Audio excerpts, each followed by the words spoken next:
credit issues or criminal offense issues that maybe they forgot to call us about. I see. All right. I'm going back here to Mark with Compeer, right, Mark? And you're a banker, and tell me a little bit about your experience. So no one is in the business of doing bad loans. In my experience, it's hard to get in the game, but once you're in, it's hard to get out. What do you mean by in the game? Well, the biggest barrier that I've noticed myself as an agricultural lender is if somebody wants to start a farm, they have to come to the table with significant cash or equity from family or something to get in the game. That seems like a high barrier. It is. And so when we're talking about barriers to entry in rural America, that is, in my mind, from my desk, is the number one barrier. And there's tools to overcome that, but it takes an incredible amount of effort and personal and financial investment from the business owner. What would be the biggest, if you could kind of wave a wand and say, I'm going to change this tomorrow, for people that want to start a farm who don't have huge amounts of startup capital, what would make the biggest difference? Everyone is passionate about what so they've got this vision of this farm. And a lot of times it is bigger than what the first step needs to be. So sometimes it is having 160 acres and 30 cows calving, which is not a lot, but before you move on to feeding out 2,000 steers a year. I mean, there's I know exactly what you're talking about here. we need to start small and show that we can do it, because myself as a lender, I have thresholds that I can do for beginning farmers and for current clients and things like that. That makes it easier to, when you're already in the game, it makes it easier to keep it moving. But it's really hard to meet that client's expectations sometimes when they have a bigger vision than what I can deliver on. Who's ever gone to a financial lending agency and, heard no, or heard you just, Mateo, all right, Mateo, who is co-owner of Crew. What happened? What'd that sound like? I was a little disappointing because it was someone that we were directed to go and see and that they could help us. And that, two people, and kind of as we got into it, they basically were like, he has something that we think we can do or that. So I think we were determined to try to find someone. But that knocks you back on your heels a little bit, right? Absolutely. It makes you question whether you're making the right choice, especially because we had pandemic had hit, one place had closed, and we were in the midst of trying to figure out, another. We were on this high ground in the middle of a low ground, potentially coming up here. So it was, Dream crushers, those bankers. Who else has ever had it? Yes, ma'am. So, Tell me a little bit. You are Lisa. Lisa Esberger, and with ILC Academy, we help underrepresented entrepreneurs, primarily in rural areas. And I had worked in banking and finance for 14 years. And the hardest thing for me to do was come to work knowing that I had an appointment with somebody who was looking to start a business, because I would always take the appointment. They would come to the bank. They would have spent maybe 2 weeks preparing sometimes a PowerPoint presentation, bringing all of their financials together, coming up with these very complicated spreadsheets and things, and it was not knowing where to send them at times. And so it was very difficult to just see people become completely deflated when you would tell them no. Banks, in my experience, do very little training for small businesses or for small business bankers around what resources are available in the community, especially the larger banks. The community banks are better at it. I would say that's been my experience. And so one reason why I switched over to this side of entrepreneurship is because I'm very interested in looking at basically the timeline and the different points when somebody should be going to a bank versus to something like the Entrepreneur Fund in Minnesota versus talking to somebody at the SBDA and things like that. You are at the academy, you are training people to kind of run the gauntlet of what it takes to start a business. Yeah, so the very early stages. So ILC Academy focuses on early stage entrepreneurs that are going through the ideation phase, helping them develop what their product is, their product market fit, and then also the lean canvas so that they can communicate their idea. And then from there, they are either going into an advanced program with us or we're helping them decide, hey, you need to find a different way to market this, or maybe it's time to have it be a hobby versus a business, but it's making sure that you help them with those decisions very, very early on so that they're not wasting their life savings or retirement. And I'm also a business owner. I have spent retirement money after saving and working for an investment firm. So What you're doing sounds incredibly valuable, but you were also on one side of the game where you had to tell people no, right? What was that like? You'd see their dreams get crushed. I had grown adults in tears in my office. It's very difficult.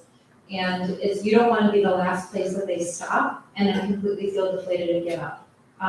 So I currently am looking for more organizations within greater Minnesota just to try to find where do we put folks at different points in their journey just so that they can find the resources they need and not have that feeling.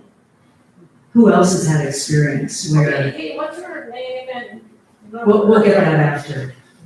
Who else has had experience with that where, yes ma'am, it is Pia with, Minnesota Street Market here in St. Joseph, and I just wanted to say that there is a kind of a different model, and that is the co-op model. We're a food and art co-op here on Main Street in St. Joseph, and we're a business that took the place of an 1899 to 2010 family-owned grocery store that closed.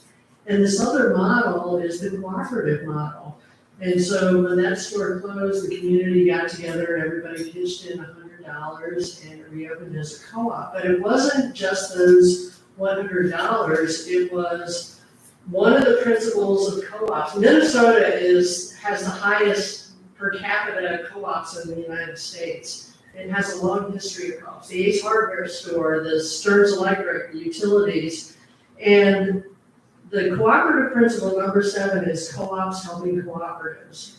So you would think, this is not a business that would be viable if you went to a bank, but co-ops helped. So the financing came from Stearns Electric, which is a co-op, and they are not even our electricity provider, as Xcel Energy. it just gave you money? But that's no, but they are willing to make loans, and, as Lisa has said, community banks are better. Central Minnesota Credit Union, which is now called Magnify, they bent over backwards, as well as the then Collegeville Credit Union, doesn't exist anymore, to try and figure out how to make this thing work. So this was an enterprise where co-ops helped co-ops. You guys are right behind here. Tao, I want to come back to you. I think you are a, business partner with Mateo? Yes. I'm believing in what Mateo's doing out here and it's something I can get behind, What happened when because you all are partners in a different business too, right, besides Crew? I actually grew up Mateo. And when I heard he came out here, I came to visit him. And his original restaurant was in New London, and I'm also a chef myself. And I ended up guest chefing out at his restaurant, and I'm like, there's not food like the food that we can provide out here that's like this. There's nothing like it out here, and it's a great opportunity for us to come out here and really expose our culture out here. Has it been challenging? Not in my experience. It's I think people really embraced it out here Unexpectedly or expectedly? unexpectedly. specifically to me. Tell me why. I don't know, it's just like, this is not where I usually spend my time, I'm from the cities. And yet here you are. Here I am. Right. Luis, tell me a little bit about your experience with this too, because you're one of the other partners in this. Exactly, yeah, so Tal, Mateo, and I all grew up together.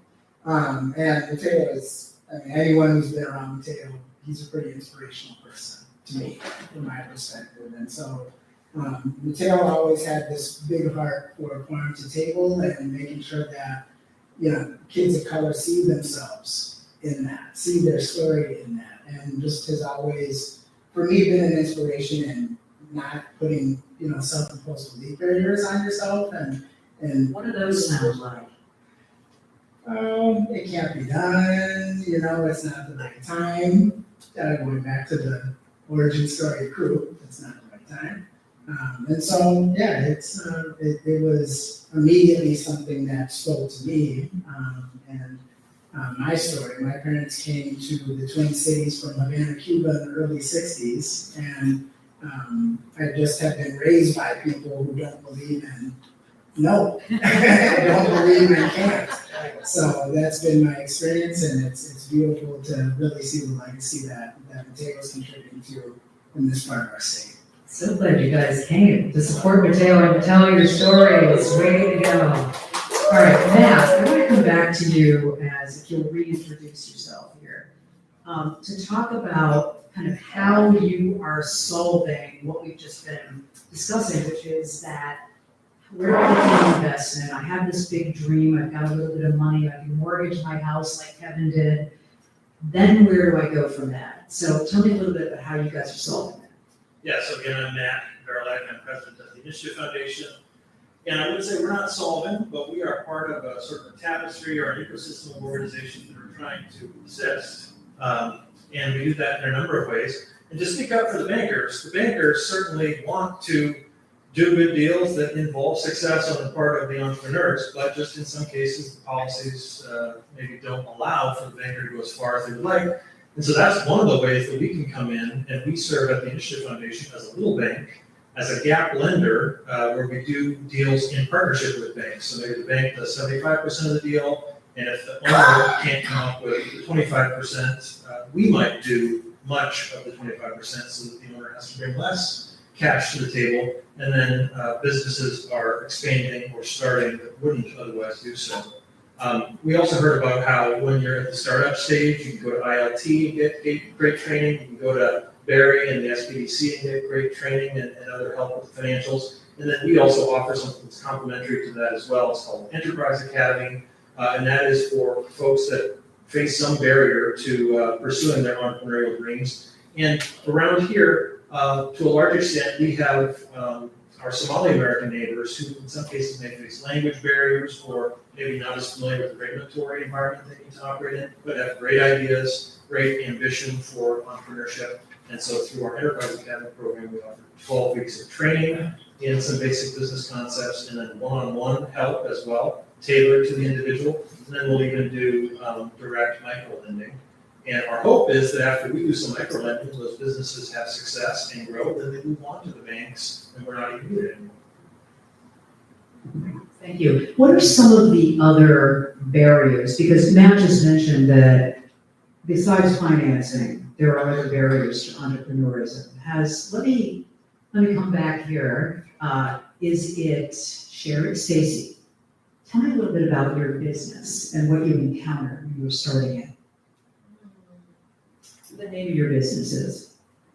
I have 3 small businesses, but I would say I was fortunate enough to be able to self-fund, so I didn't have to have the barriers of financing that we talked about, but still just learning. I had been in the corporate world for 20 years, so still going out on your own for the first time, trying to figure out a business plan. Is the business going to cash flow? What is my marketing plan going to look like? Everything. So just kind of trying to figure out every moving piece and part that needs to be figured out to start a business. How long have you been in running these 3 different businesses? About 3.5 years now. What do you think you know now that you didn't know then, that you kind of wished you'd known then? I would say just don't be so afraid to start. Like everything doesn't need to be perfect. You don't have to have 100% figured out. Figure out the majority and just take a leap of faith, but you don't have to wait until you have every single thing figured out. No, that sounds and feels kind of risky. Jesse, you were nodding. Yeah, I agree with Stacy, and I think, one barrier that I see as entrepreneurs is location. It's always like trying to figure out what is gonna be the best location for my target market. You own will you tell me about it? I own A&G Corn Maze. So it's a corn maze that people come and find their way through. How'd you come up with the idea for the business? Well, I've always been an entrepreneur, and I grew up in the city, and I raised my kids in the country, and I fell in love with the country, and so I had this idea one time to be like, hey, maybe I should start a corn maze and see. Yeah, as you do. And people love getting lost in the corn, so let's just keep going. Who wouldn't? I'm probably one of those people. Allie, tell me a little bit about you and the work you do and kind of what you're reflecting on as you listen to this. Sure. My name is Ali, and I'm a co-founder of Preaching Center. It's a mental health organization in the St. Cloud area. I'm also from the cities. So it's kind of a little bit challenging when you move into the cities because it's starting a business in a rural area. It's overwhelming. Access to capital is always there. I think that's a barrier for everyone. But as an immigrant too, you don't have access to mentorship, connection, relationships. But what I found in my experience, I found it easier to find those relationship and build those relationship connections in the rural area, because they're out there, and it's easier to tap into those resources. So I did, just to speak a little bit about my experience, I did benefit from the technical assistant and the mentorship program that Initiative Foundation offers, and also tap into the small business office here in the St. Cloud too, and get a lot of technical assistance. So there's resources out there, and just matter of people to find out where they are and tap into them. I mean, do you think it feels riskier to start the kind of business that you started out here? I mean, you didn't grow up in this area, or did you? Did you know this? No. Okay. So does it feel riskier to come to a place in a community that you aren't, innately familiar with, and then say, not only am I going to live there, but I'm going to trust that the community will respond when I start a business? Does that feel riskier than it would in the cities? It's terrifying. It's terrifying, and convincing your wife to along with you. That's what requires a lot too. But we did see a need here. I thought about it, it's a new nice. It's something that we could touch other people's life and make an impact. And if it works, it works. If it doesn't, I won't regret it later. So your wife was a little like, are you kidding me? What'd she say when you brought this up? Well, we have families in the cities, and we have jobs, and we're doing well. So why rock the boat? We don't have family here, and we have to start over, and starting a business on top of that, it's taxing. But I'm glad she took the leap of faith with me and came over. So. Is she here tonight? Taking care of a 4-year-old. I just want to hear the story from her point of view. I bet it sounds a little different. Okay, how long has it been since you opened the business? We opened it in June this year. You are brand new. Okay, what is it? You said it was terrifying to imagine it and start doing it. How's it feel now? We're taking it day by day, and it's getting easier. I think as long as you survive and keep at it every day, I think it's getting easier and easier. Plus, you are offering a service that's really, really important. 100%. It's really needed. We are serving an underserved population, especially with all the crisis in the area. But there's a lot of stigma and just educating folks that the service is available and just reducing that stigma too. So just offering the service, it's not good enough if you're not reducing those barriers and meeting people where they are to access those services. I'm really glad you came tonight, thank you. I wanted to talk about mentorship. Did anybody here, well, maybe I'll ask it this way first. What do you know now that you wish you'd known at the beginning that a mentor might have been able to share with you? Is there anybody who will share that with me? Let's see, that just means I'm gonna walk up to you if nobody, yes? Are you, Kyle, you have a story about that? Great, our audio guy wants to speak. Great, yay. Good. Yep, so I'm Kyle. I'm actually another member of the investment group with Mateo and Aaron and Tao and Luis and Chef Dan back in the kitchen and Matt and Jessica, another couple that we know as well. To add to the point, I think the mentorship thing that's most valuable is there's a lot of business that's skewed toward people who have been in the corporate world for a long time and have accumulated a lot of capital and then have shifted to a business. And I feel like, that's the way that it's been for a lot. And, it's incredible to see those businesses thrive and people say, well, I was in this line of work for a long time, but I had a passion for something else.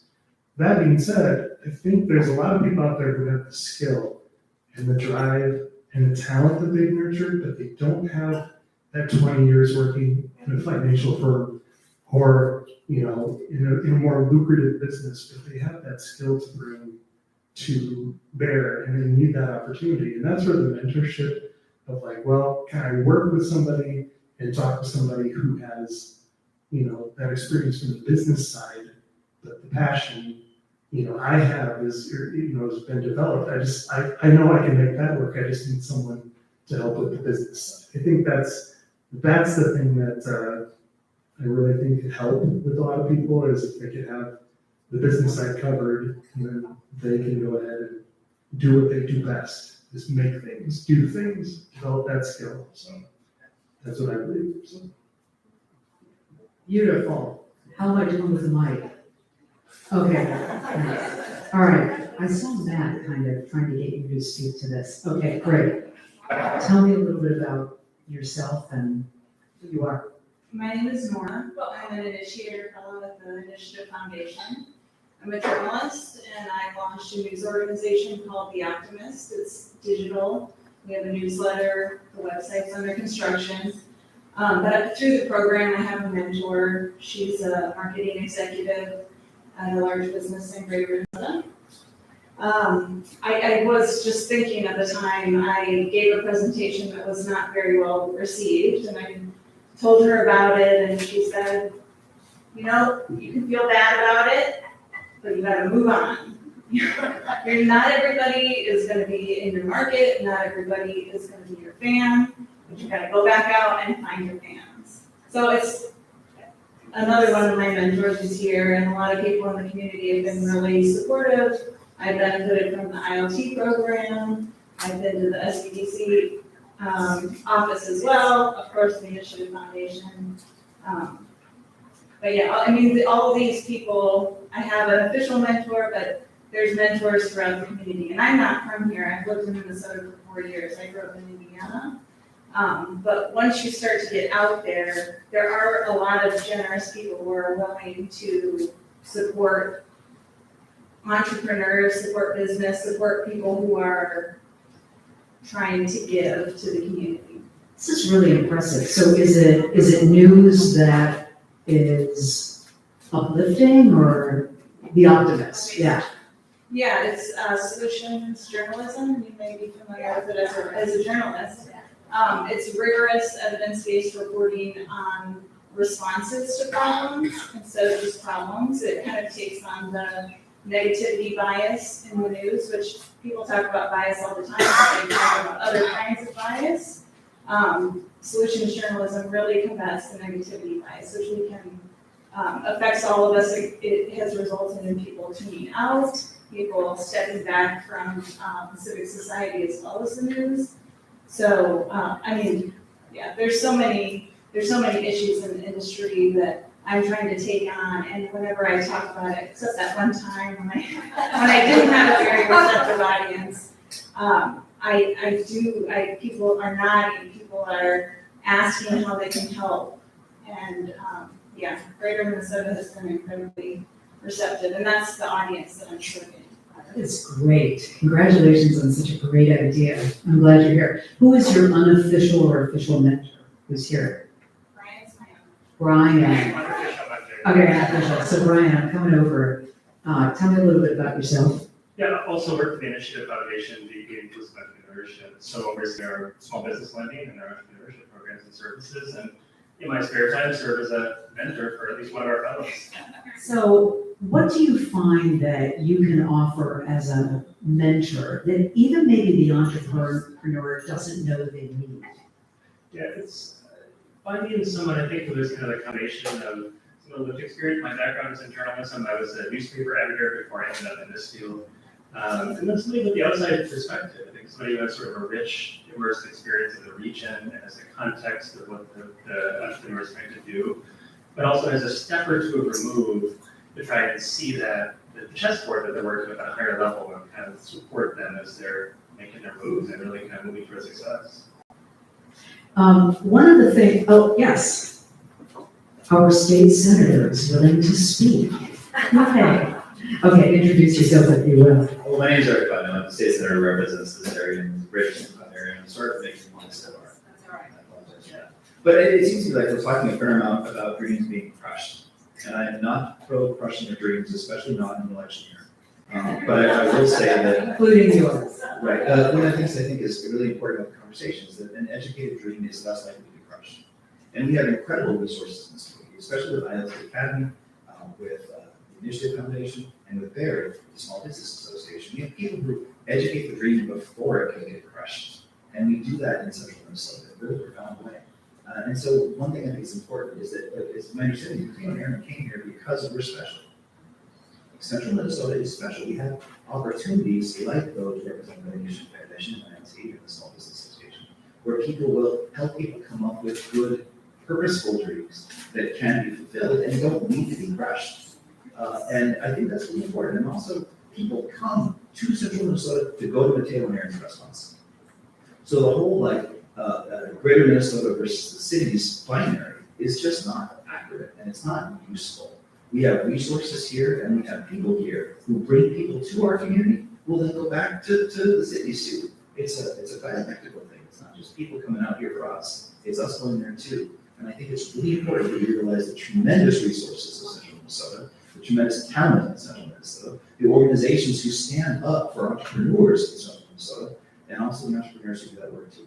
This is one of the things that I wanted to tackle, which is a larger, maybe it's a mythology, maybe there is some data to back it up, but there is this kind of overall perception that rural America and rural Minnesota are kind of dying a slow death. People are trying to get out of there. Young people don't want to come here. Young people of color don't want to start businesses there. I mean, our series of town halls is all about pushing back on that and talking about some real, truths about it. How do you, this is an example of, this tells its own story, but how do you come back up against that kind of mythology that says there's really nothing there for you? Well, I think you're right. It's a huge problem for economic development and cultural development in places that might be seen as greater Minnesota. From my perspective, you don't disrupt the binary by simply inverting it. You don't say, well, people are concerned about the cities or concerned about the rural areas, and then just say, no, we should be more concerned with the rural areas, not the city areas. Say, wow, this area right now is profound because we're both and. To me, that's the key. But moving forward, we focus on those places that are neither rural nor urban, but are the future of Minnesota. And that's places like St. Cloud, the greater St. Cloud area, it's Rochester, it's Mankato, it's those places that aren't cities and aren't rural at the same time. But I covered the state legislature and I saw the battles between legislators about, they they deepen this idea that there is a divide and everybody's got to grab for theirs. And if they can't get theirs, it's the fault of the people in the city or the people in rural Minnesota. I mean, you're nodding, that still is true, it sounds like. This is just me and you, Kerri, right? No, Well, So, yeah, you're right, they're jerks. It's not true. It's not true. And people in the cities, legislation, the cities and legislation, will weaponize that difference. And it's wrong. And those of us who are here, who see what we are doing, know that it's wrong. And to me, the future of Minnesota is places like this. The greater central Minnesota area is more like America than the rest of Minnesota, from my perspective. We are people who are actively thinking about our future, and nothing is more American than that. And that's what we're doing here. That's what Mateo and Aaron are doing right here. There's nothing more American than what they're doing right now. And from my perspective, that is so much more profound than this simplistic binary between the cities and greater Minnesota, because it's just not true. serves a purpose for politics, but Not for the people, not for the people, and that's all that should matter. right next to you here, tell me a little bit about yourself. My name is Marty. My family has a orchard just south of here in Haven that I returned during the pandemic.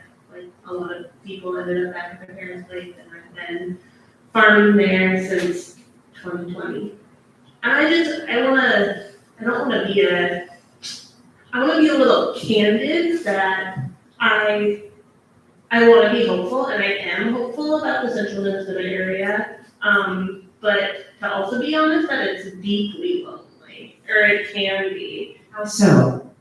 I think, well, especially as someone who has more left-leaning politics, to be in a very conservative community, which is something that is deeply defines who I am, to be able to embrace and hold on to embracing people of differing political values, and having deep relationships with them. And it can also get really tiring. And especially in the past several years, as everyone is well aware of, as political divides deepen, it's very wearing to continue to have love and empathy for your neighbors when things can get so contentious. And I want to point that out, not to say that there is no hope and it is not possible, but to really give credit to folks like Mateo and Aaron who took a huge leap and have done something that has been embraced. And I mean, that's along with other new businesses in St. Joseph, Milk and Honey, Three Milk Terrace. I mean, the coffee shop that I'm blanking on right now, but I've been here for a long time, but I mean, it's no small success because this is hard. And of course, we have to acknowledge that St. Joseph is a college community. So while we are in rural Minnesota, there is this influence from St. John's University and College St. Benedict that brings a different clientele. You hear what Marty's saying here, right?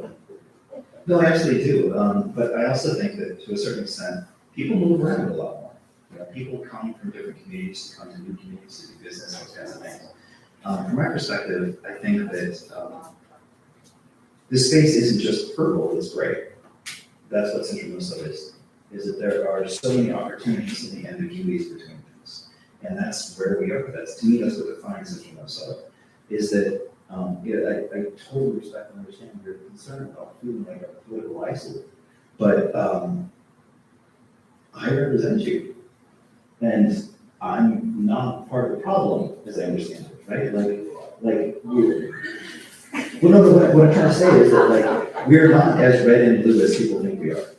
We're not as black and white as people think we are. And our community is deeply gray, deeply purple, all those kinds of things. I don't like those metaphors, but by and large, this is a space of great opportunity. I genuinely believe that. And that I understand. Sorry. It's just gonna come back to Marty. Well, no, I will agree, but I will push back on the idea of this being a problem. I don't actually, my intention is not to point at individuals or individual communities as problems. And I think there is no, of course I'm blinking because there's a microphone in my face, but, I think, yes, this is an incredible community. I think as someone who on a daily basis is, struggling with the fact that my family farm, in which I am the sole inheritor of, is oozing with potential. And I really struggle with the quality of life element. And what I want to say is that that's not a matter of there not being enough, that there's not great people. I mean, look around this room, there are great people who live around here. When you're an entrepreneur and you're exhausted, that like extra energy to build community, especially if it's trying to build community with people around your own age, with similar values. I mean, the person sitting next to me can attest I have no lack of community where I live. It's just a matter of folks who are more my age range. But anyways, it's not a matter of trying to take down where we are, and there is so much to tap into in central Minnesota. I completely agree. I've also had the experience many times of trying to convince people to come here to ideally farm with me, and I just want to honor that challenge exists at the same time that there is great potential, and hold on to the two conflicting ideas that this place is great and it is challenging. Glad you came tonight, Marty. Is there anybody, yes, Aaron, no, yes, who should I talk to? Mary, you're right, yeah, tell me a little bit about you. Oh, we're friends. Yeah, thanks, Barry. Okay,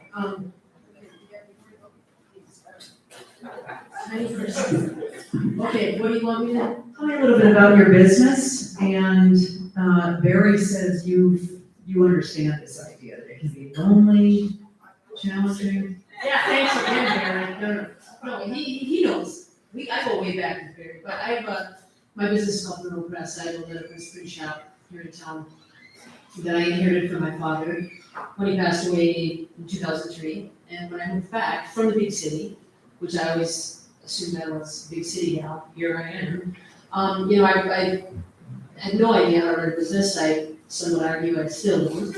But meeting with Barry and trying to figure out how to and be a creative too. Like I think sometimes it's harder. I mean, this is my own chip on my shoulder, but to be a creative entrepreneur, I think a lot of times, and again, this is what I see and how I react to things. I think people, it's harder to quantify. It's not a needed thing. It's art. It's fluff. It's whatever. But being in St. Joe, I think I've struggled with it for a long time, and then finally embraced it. I think that I've been surrounded by young entrepreneurs that are doing cool things. I've also realized it's Stearns County, and it can feel like I'm by myself. But I think, actually Aaron and I just hosted a cool event a couple of weeks ago that reinvigorated my faith in Stearns County. I think Was it flagging a bit? Was your faith flagging a bit in Stearns County? Absolutely, and I think that I would have also felt like Marty, that very feeling alone sometimes, and we had this event that was trying to be a fundraiser, and I think I was absolutely blown away, as I think Aaron would agree. It was huge, it was massive, and I think sometimes I'm surprised at how many people like us there are here. I just want to ask you about something you said, which is to be a creative entrepreneur, sometimes you feel that that's dismissed as fluff and unnecessary. I mean, is there something, do you think, about rural Minnesota that, contributes to that, or you don't have as many of kind of your kindred spirits around you to support it? What is that, do you think? I think it would be both. I think that I've actually, for 16 years, been a business that has supported myself and beyond. So somebody's supporting it, this community has been incredible.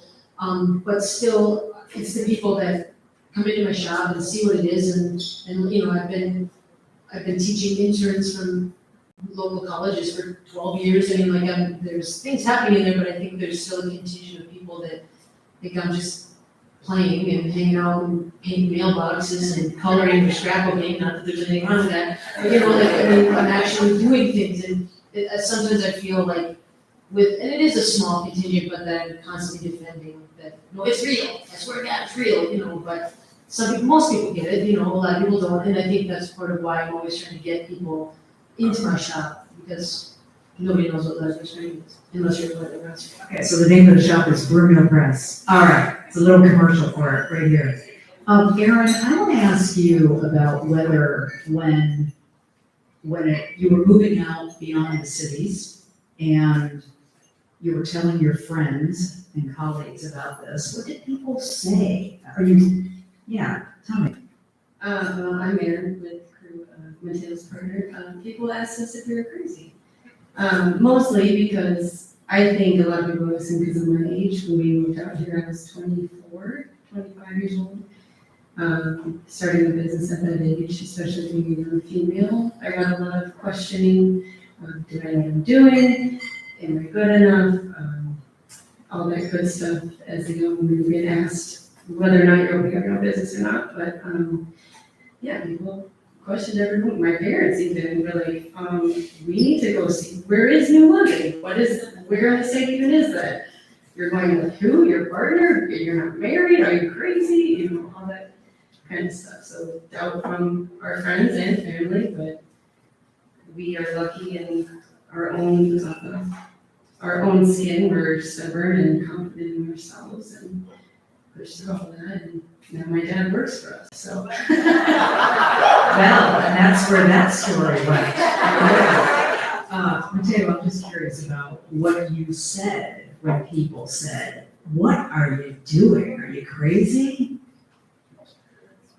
Yeah, absolutely, those statements were made, still to this day, they're made. Are they? Who says that kind of stuff still? People that I'll run into who may have seen something out somewhere and then run into them in person, and they're like, what? Why are you, when, why, what, how did you get out there? Why did you go there? I think I had really exhausted every other option that I thought was gonna be successful for me. Like I got to a certain point, I'm older, and so I was in restaurants with young children. And I knew that at a certain point in time, I knew while I was there that if I wasn't, progressing to a certain point, I knew that was my ceiling. Like, I was only going to be there. So I had gotten to the point to where I wanted to do the stuff that I wanted to do for the kids. So the nonprofit thing that we do with the kids and food, that is the goal. Like the restaurants are great, but the food is the vehicle to do the good for us. We do this because we want that to be the success of everything that we do. The legacy of everything is creating those simple dreams, or a day to dream, or 3 days to dream for a kid who may never have seen what the stars look like in West Central Minnesota. When we came here, sitting down, I'm like, this is, I cannot believe that there's these stars. You cannot see that kind of stuff in the city, but that little thing sparked instant dream for somebody who never thought that they could be out in an open space like this and just go, okay, if he can do it, maybe I can do it too. And so that was it. It's like, okay, let's get on the land. We'll work in the restaurants for 3 or 4 days out of the week, and we'll spend the rest of the time growing food. And eventually we'll get to the point where we can start selling it to people, and then we'll turn it into hopefully a restaurant, and then those kids can just follow that food all the way through. It's a cycle. Out to the farm, spend time, come to the restaurant, work, figure out how to use knife skills, how to cook things, what is a beet, where do tomatoes come from, holy crap, a cow that's actually cooking milk that'll get from the grocery store. Like, those are the kind of things that we were hoping to be able to do. And so it just happened when we moved out here that I really believe in like a year and a half's time. We believe that we got called to come out here. It wasn't us searching the state for a place to open a restaurant. It was a pastor in a bar and I having a conversation. And all of a sudden we're driving up 94 to Highway 23, looking at things like this is, we are way up here.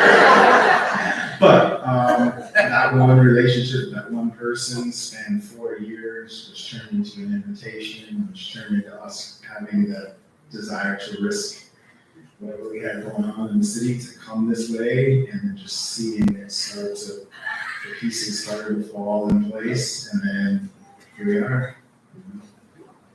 Matt, I want to come back over to you, though, and ask you about, it is interesting that we've spoken to a couple of young women who they inherited their business.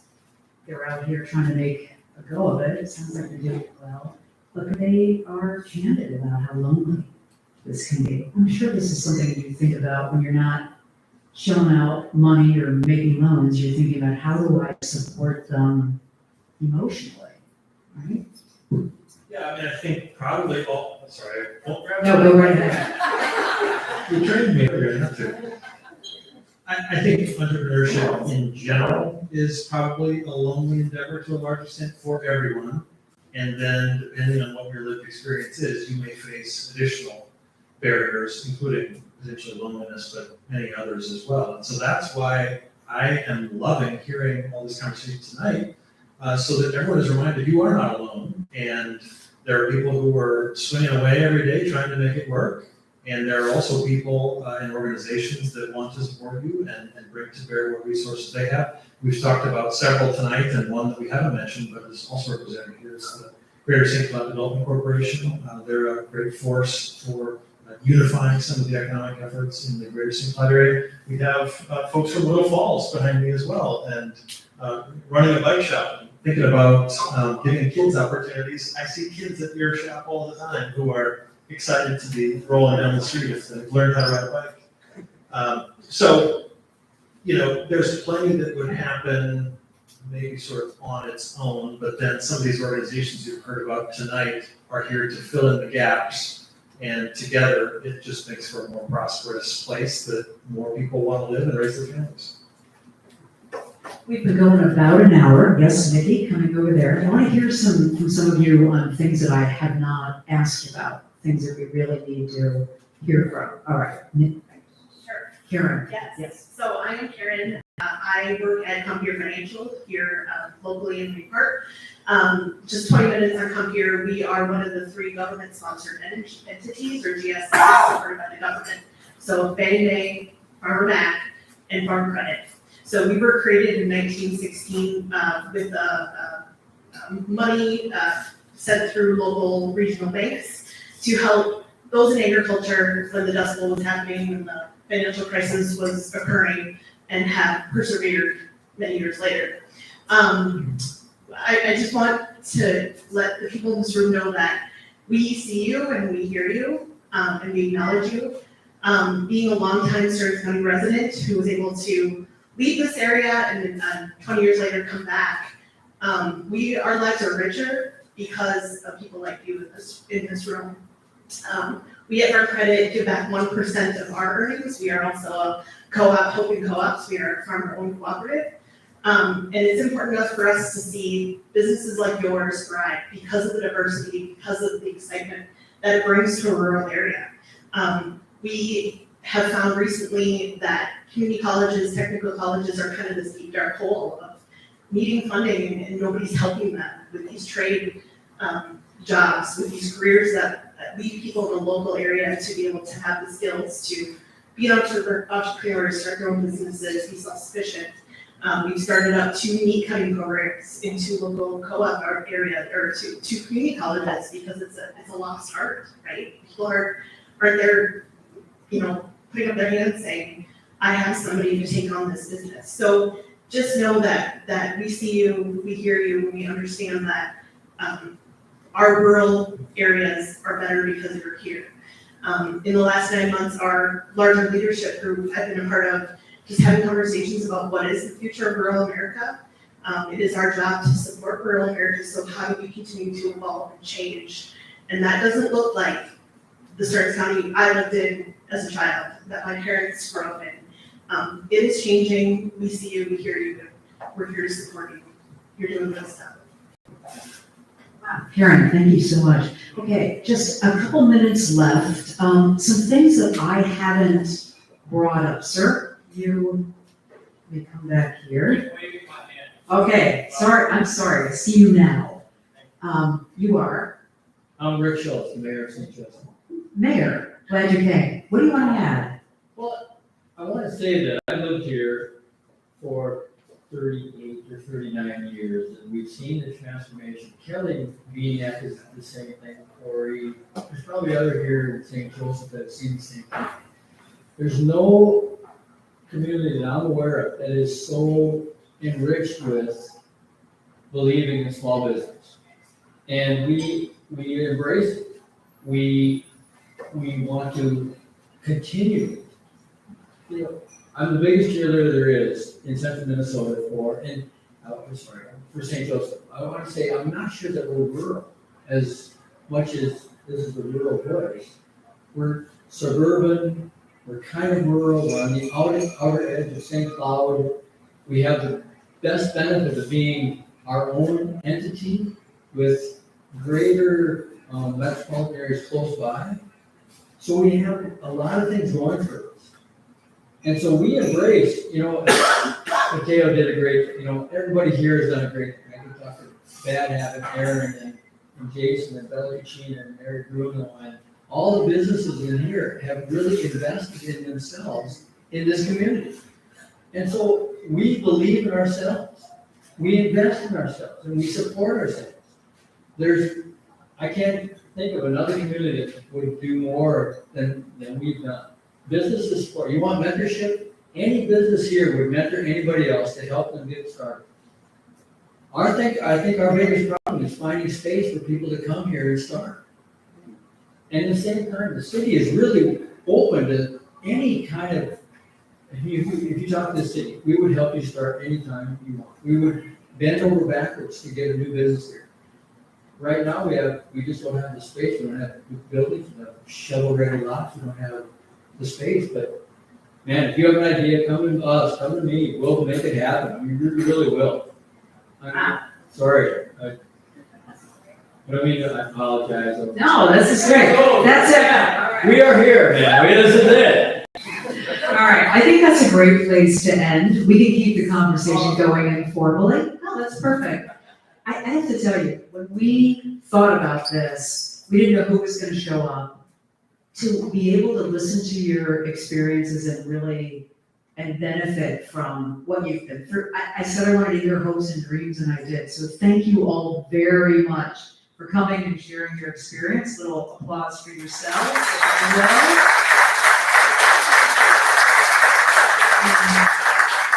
Okay, I'm gonna stop sticking microphones in your faces, but we're gonna circulate a little bit. We've got dessert that Aaron has made, and we're just gonna kind of move the chairs back and hang out. So thank you all very much for being here.